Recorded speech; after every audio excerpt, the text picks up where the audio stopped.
Hello. We're back. Well, we've had... just talking to the first team skipper, weren't you, boss? I was talking to the first team skipper, my friend Harry. And basically, he's my friend because I've not given him LBW yet. And like the rest of the club. Oh yeah. Well, anyway, but somebody said, I forget who it is now, but somebody said that watching your podcast or listening to your podcast is just like, it's like three blokes having a drink and being in the pub and just having this sort of and just having these sort of crazy conversations. And pulling faces at the camera like an idiot. And you got a better pod than this? No, that is good. Yeah. And then so and like sort of, and then that is what we do. But I was sat in aim for, wasn't it? That's what we aim for. But I was sat in Oscars in Newark the other night. A public house? A public house after my radio show, that is. And look at them. And there's about 1, 2, 3, 4, 5.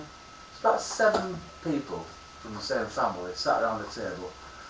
And was it the Waltons? No, but there was people. I didn't wait till they said good night. But the bar. Night, Grandma. For God's sake, it's standing around. But I mean, like sort of, it's just like sort of they weren't talking to each other. It was just a really awkward sort of situation. And we just come in here and sort of, you know, just generally talk to the nth degree, don't we? It's like we let our guard down, so to speak, Yeah. socially, and we just, I mean, it's amazing how many people this day and age, are just, I don't know, a conversation is just like, you know, the art of conversation. The reason I packed in cricket was for 2 reasons. You were shit at cricket? Oh shit, there's 3 reasons. Shit at cricket. One is that I was breaking something every week and it was never records. And 2, there was no more conversation in the dressing room. No. It'd be just 12-year-old kids going. I just used to walk out and go, well, is that it? Bye. And the wonderful thing about being in the Newark R&M dressing room, as an umpire, because we've got a strange configuration in the pavilion at Kelham Road, in that, if you imagine, this is the, like, so as you're looking, viewers, this is the pavilion as you walk in. The umpire's room is here, the bar is there, and the showers are down there. So if I, as a very sweaty umpire, want to go get a shower, then I have to walk through in my towel as a fat lad, not slim fit Lucy, a fat lad. So somebody from the bar could literally see you if you were doing helicopter willy. Somebody from the moon could fucking see me, you cheeky bastard. And so I have to do the walk of shame, the wobble of shame. Who's shame? To go right down to the dressing room. And after a game a couple of weeks ago, I said, look lads. What's on the stickers? Are there more stickers than that? Oh, no, I've only got enough. I've got enough. Anyway, so I walked into the dressing room, the home dressing room, and said, look, do you mind if I sort of, dump the stuff in here while I get showered with you lads? And they went, of course Tom, you're part of the team. And I felt really moved. I felt, oh, cheers, thank you. I didn't, because he just didn't like that, fuck off, motherfucker. But I just felt really moved at the sort of, of course you're part of us. Well, I think as umpire, you became part of the team when you started appealing with the... I am the leading wicket taker.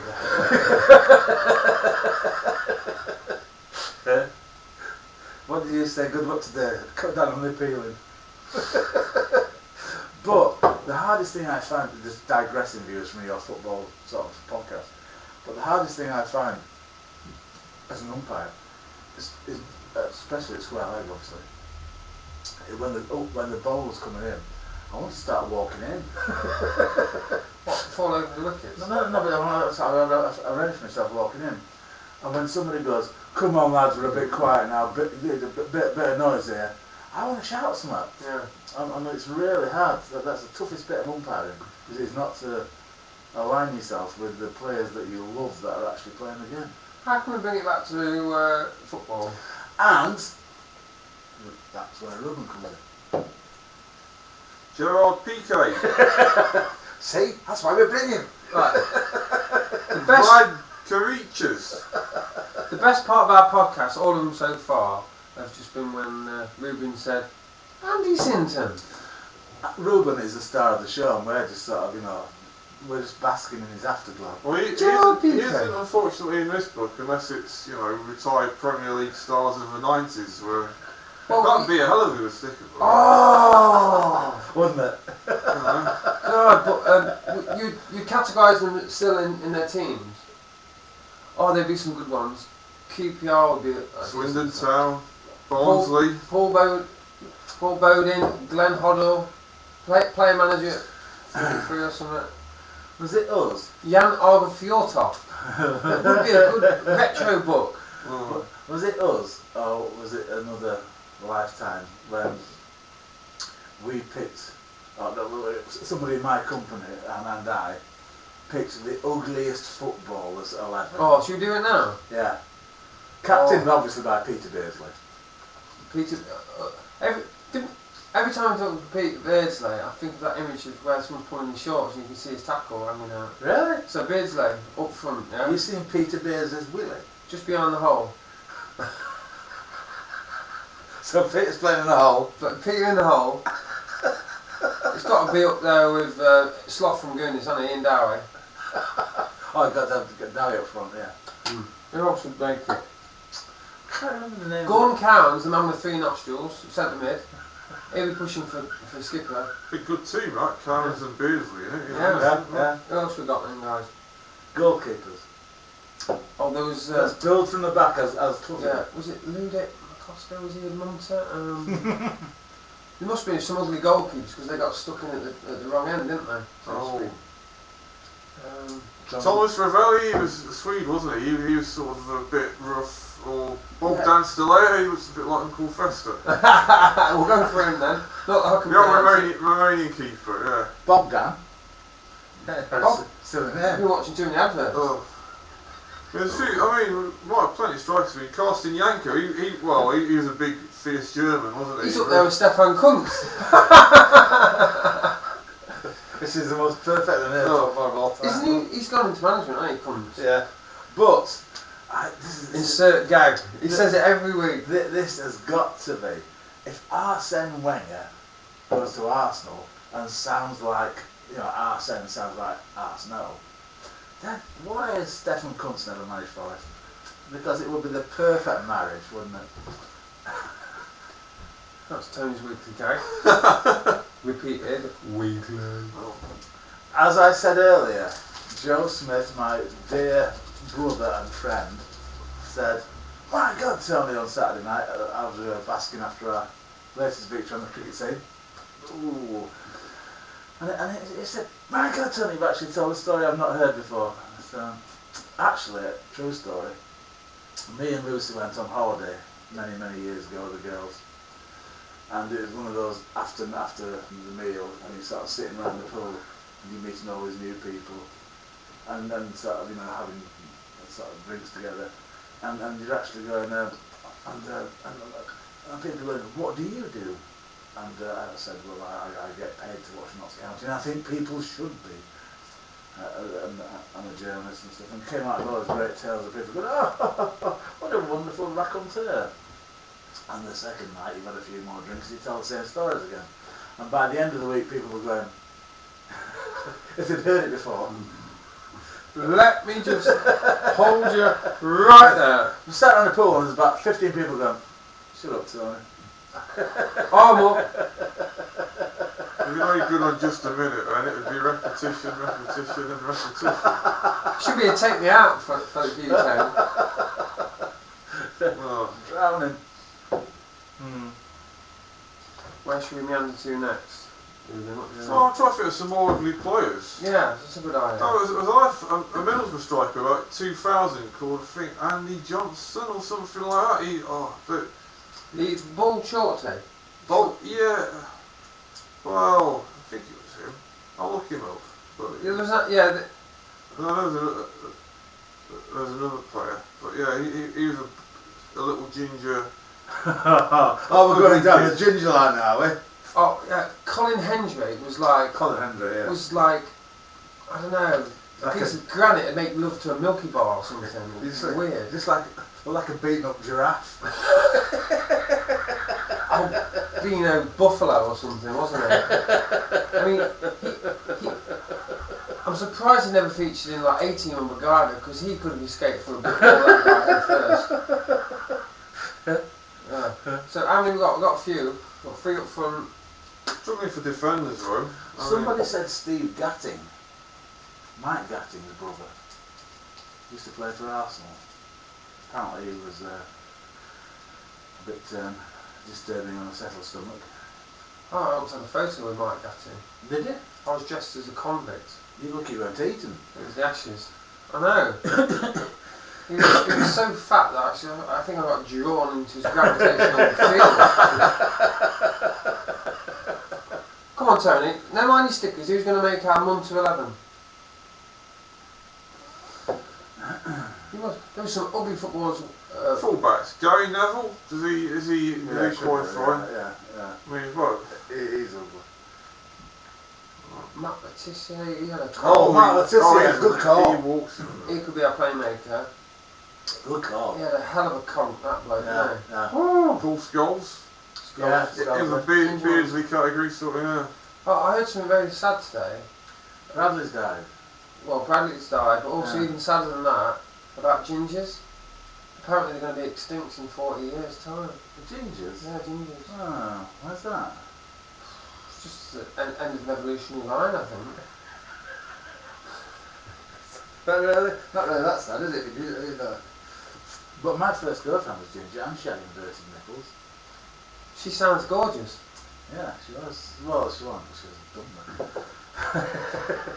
Is it because you didn't turn her on and then didn't make her nipples go picking, picking? No, we had a fine relationship, but unfortunately she went to university and then done this so she could have a so wild oats. I think she now lives in Preston and has got 3 kids. Oh, maybe you should message her and ask him if they're ginger. Yeah. And would the girls check the nipples? You know. Ask her. Is it Excuse me, I just wanted to inquire if you like the state of your nipples. Yeah. Is it hereditary? Have you ever breathed out, girl? I know we caught it 30 years ago, but it's been bugging me. Yeah. It must be 40 years ago. Is there anything you can do, like if you like slight electrocution, do the nipples come back out? Or? I had a very late development. I never actually went out with the girl till 16. Or maybe if she holds her nose and her ears and like blows out, they go like on an inflatable. She'd be very useful in a Bond film and sort of. How is she at left back? Because we've got a spot in our Mum to 11. Stuart Pearce. You can suck out his penis. I'll take that as a no. James Forrest, Celtic. Get in there, son. Get in my Scotland 11. Alan Cork. Man who looked like his head was upside down. Wimbledon Sheffield United legend. Oh yeah. Ian Dowie's got to be sort of leader of the pack, hasn't he? Yeah, he probably gets the captaincy because he's the most ringing of all of them. And the weird thing about him was, I remember reading, that he actually thought that he was a bit of a looker as well, a bit of a ladies' man. Really? Yeah, honestly. But wasn't he actually a rocket scientist? He should have been chucked in a rocket and sent to another planet because he was like a Martian. No, but the thing is, I didn't mean to hold hands there, but you are a very attractive man. But it's just... He hasn't got inverted nipples. No, but it's just like... Peter Beardsley was just sort of frightening looking, but he also had a sort of Geordie with a lisp, didn't he? I suppose Jimmy Hill could be like the chairman or something. Yeah. I never realised how much Jimmy Hill did for football. Yeah. Let's have a Jimmy Hill segment. Did you know, which I'm sure you did because you brought it up, that he was the man that broke the the players' wage cap, wasn't he? And apparently, well, I know obviously it was a long time ago, but a lot of people blame the current wages on the very first time the wage cap was broken, which was by him. But I just thought Jimmy Hill was like sort of miracle on a thrush. Do you know what else he invented? The chin. He was the first person on this planet to invent the chin. Yeah? There was no chins on this planet before, apart from the people's surnames in China. Or people who don't drink gin and tonic come on, chin. Ui.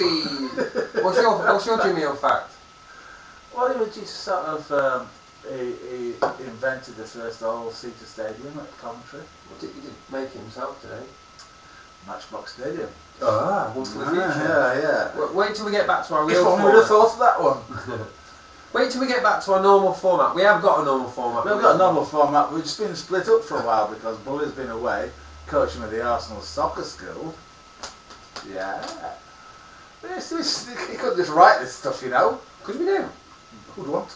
Did you hear about that one with Jimmy Hill though? He was obviously must have been like watching. Was he West Ham fan? I can't remember. Fulham or something. Anyway, he was watching this game. And he came on as a substitute linesman. Yeah, they were like. Arsenal v Liverpool, 72, I think. Oh, that is why. That's why we brought him. That's why we brought him. He'll sit there like, you know, little fox in the box, not do anything, ghost into the box, all of a sudden, bang! Caught the little stalkers like that, honestly. Streakers like that, really streakers. Yeah, the linesman had pulled up, hadn't he? So yeah, Jim ran the line, and then But did you not invent the? Let the line go. He's an He's an authority. I thought he finished. Well, you know, he managed Coventry, got them promoted, and as soon as they got promoted, he went into television, didn't he, on ITV, and then he moved to the BBC after a few years. It's quite awkward on telly for a bit, though, wasn't it, until he sort of grew into the role. Gary Lineker was such a sort of stilted bloke, and now he's so fluent. He's brilliant. 20 years practice, I think, isn't it? Yeah. But he took over from Des Lyon, and he hasn't looked back, has he, Lineker? He works for a few TV companies now. I think he works for Al Jazeera as well. But it's a very difficult thing to do, to do live stuff, as I just proved. But it's like sort of on Radio Newark. I just go in there every night and love it because I'm just so confident that I'm just absolutely strutting there. And it's really good to know that you sort of. It's a blessing because you don't get nervous because somebody came in and the other night and he's the father of two of Newark's finest young athletes, and he said to me and Mick before the show, "Don't you ever get nervous?" And I said, "Well, we would do if people listen." You got 4 more stickers at the back here. I know, you get 3 in the front. 2 up front, 4 around the back. I think you might get some in the middle, dear. Ooh, it's got past winners. Who won the first ever World Cup? Oh my God, that's a tangent. The what, sorry? 1930. You got it right. It was in Uruguay. Yeah, correct. And Uruguay. Oh my God. Uruguay, Italy, Uruguay, West Germany, Brazil, England, Brazil, West Germany, Argentina, Italy, Argentina, West Germany, Brazil, France, Brazil, Italy, Spain, Germany. Fuck you. Sorry, it's a party piece. That is why he gets paid the big bucks. That is why he gets paid everything and we just sort of sit here in awe. I mean, that was amazing. So who's there was a little tinkle you made, I think a little mistake you made at the beginning somewhere. But anyway, but you got... Well, West Germany's the same as Deutschland, BRD. No, you missed out Scotland. Well, did they actually win Argentina 78? No, but I think they actually qualified. What? Say what? Or maybe they brought it out in time for Confederations Cup. What the hell is that? What is the Confederations Cup? It is the winner of the regional, the Euro. Well, yeah, all the continents. The regional competitions like Euros.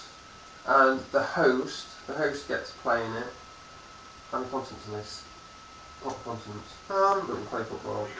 So you got South America. So you got New Zealand, Portugal, Australasia, Mexico. Where was it? It was in Russia, wasn't it? It was Russia were hosts. Yeah. Cameroon won the African, Chile was the South American, Germany won the last World Cup winners, Portugal won obviously last European Championships. Mexico, New Zealand and Australia can't place, but perhaps they're the highest ranked teams in the relevant. I mean, basically, I think it was initially. Well, one would have won the Australasia, obviously. Australia, I think. Australia play in the Asia these days, they don't play in the Oceania. So, New Zealand probably won was. Yeah, and Mexico are probably the highest ranked North American team, I think. So really, I think it was a scheme of Blatter's to try and create a sort of a FIFA summer tournament where, you know, in addition to the World Cup, in alternating years. But I know we haven't embraced it particularly, but I do think it is a superb idea. I mean, I know, like, for example, equivalent of like the Super Cups in some countries are massive. Well, obviously in England, like, it would be the FA Cup winners and the Premier League winners, which is, well, we obviously call it the Charity Shield, don't we? Yeah. But the Super Cup, like the winners of winners, in certain countries can be a massive, massive thing. But what do you think about the World Club Championships? It seems like a fantastic concept, but it's just basically ignored if you're not involved, isn't it? Well, I think they struggle with the calendar, don't they, a little bit. It tends to be shoved into the sort of pre-Christmas period, but I mean, it's just sort of, it is like sort of, it started off with Manchester United versus Estudiantes, when Nobby Stiles got sent off that time. And then the year before, Celtic went to River Plate, and they also got the shit kicked out. Yeah, because, I mean, on Championship Manager, you can win 7 trophies in 1 year. Like, and that is basically, obviously, if you dominate, you can actually win 7 trophies in 1 year. Like, you think at the beginning of the season it'd be good to win 1 trophy, can't you? But you can win the League Cup, say obviously English Cup, FA Cup, the league title, the Charity Shield. You can win, say, the Champions League, for example. Yeah. You can win the European Super Cup and the World Club Cup. So you can actually win 7 trophies if you are mega successful. And you have done that?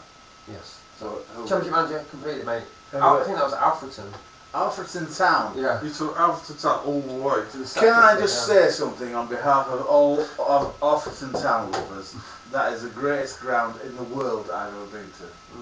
Because Alfreton Town was built by Alfreton Town supporters, and it is magnificent. The pitch is like a bowling green, and you can get a sausage sandwich for £1. It is a bit pricey though, to be honest. Isn't £1? What do you want, 50p? No, we looked into going, but you were too Scottish and too Yorkshire to go, weren't you? Oh, I would like to go with you. It is a bit pricey, wouldn't it? But like so, I think it's a sort of the train travel into it as much as that. Yeah, we need to do. Yeah, it's a bit awkward from where we live, but we need to do a bit more ground hopping. Hopefully, Ruben will come with us. You came with us to Rugby, didn't you? Up to Headingley. Ah, have you still got that from the day? Yeah, the day. Is it worth? I think it's got to be worth looking at some teams. Should we start from the beginning with Belgique? Fantastic. Has anybody got any more Scotland stickers? I'm sure it No. Is it time for another opening? Yeah, let's open up all our stickers. I'll tell you something, I'd love to have Christmas with you because it's like sort of, it's just so lovely, isn't it? You just start opening things a little bit at a time and have a drink in between. Why is Santa's sack so big? Because, He only comes once a year. yeah, but it fills his stockings. I said to, have you seen the size of Ben Faulkner's, but Ben Faulkner's our groundsman. Have you seen the size of Ben Faulkner's feet? I said, Ben, this is on Wednesday night at training. Because I went down there because like sort of, the captain said, come down for training with a position of great strength, let's everybody get down for training. So I went down as the umpire to have a dart. You're going to train your umpiring? No, I just went down to practice drinking because, you know. Skills, mate. And honestly, I just thought I should sort of, not take it for granted. And I said to Ben, what size are your feet? He said, size 13. And Luke Chingle, our chairman, who was sat next to me, said, you know what they say about people with big feet, Tommy? I said, yes, they need big socks. Bants. And Ben said, sadly, that's true. Did you know I was once on a TV programme These are crap, there's no Scottish players there. called Gary Bushell Reveals All, on a programme called Men and Motors, Were you? filmed at Manchester ITV, I think it was. No, sorry. Yeah, ITV Studios in Manchester, and I won as a contestant. Really? Honestly, and I just dropped that gag. Boom. What gag? The one that you just said about Big Ben Faulkner. You mentioned Ben by name. I mentioned me. Ben wasn't even invented then. Oh, Tony, I've got a Scottish player for you. Oh my God! Can you guess who it is? Oh, I love it. He's seamlessly it's interpreted football sticker challenge. The reason Ruben's here is because he gives these challenges out to us. He's a challenge. Okay. Right. So you got 3 to 5 questions, and I'll let you adjudicate as to whether they're valid or not for you. Try it. I know everything about Scottish players. I love them. Okay, what we're doing? Got to try and guess which Scottish player I have in front of me. Aren't you meant to give us some clues? Oh yeah, that was good. Okay, well you ask a question. I thought it was the power of telling it. Okay, is his name Steve? No. You meant to start Is with he narrowing, aren't you? Does he play for Celtic? No. His first name and his surname have the same initial. Well, he has the same initial. Scots round. And he has 2 syllables in his first name and 2 syllables in his surname as well. We don't know the difference between symbols and syllables, do we, Barry? And he plays for Sheffield Wednesday. Monkey? Is there Gary Barry Monkey? Bannon. Oh! All the time. Barry Bannon. Thank you, Barry. Did it about cheating as well. Come on, have a look for your stickers. We'll do some more sticker book challenges. I've got a Welshman.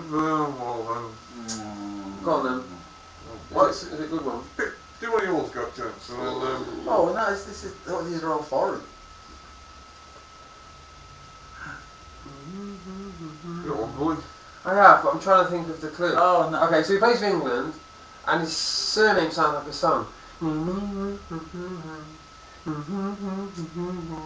Barry, I can't sing. Barry, I can't sing. Yeah, China. England left back. What genre of music was that, Bully? Just to ask, I couldn't really tell. But, I think it's the early days of xylophone.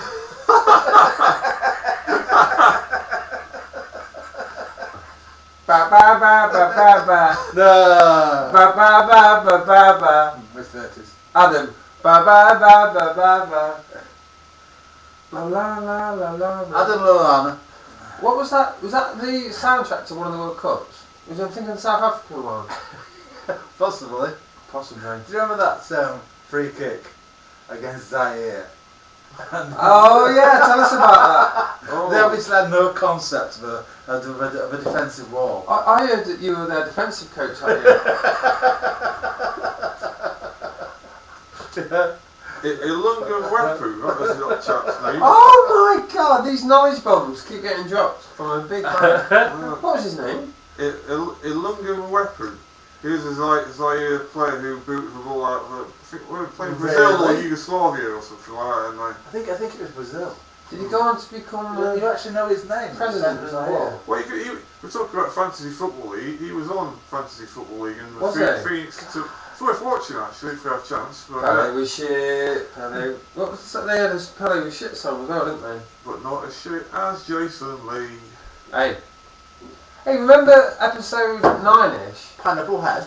Can you remember episode 9ish where Fat Lad came on and he told us a story about how he almost signed Jason Lee for Loudon, local football club? Oh yeah. That was nuts, wasn't it? Yeah.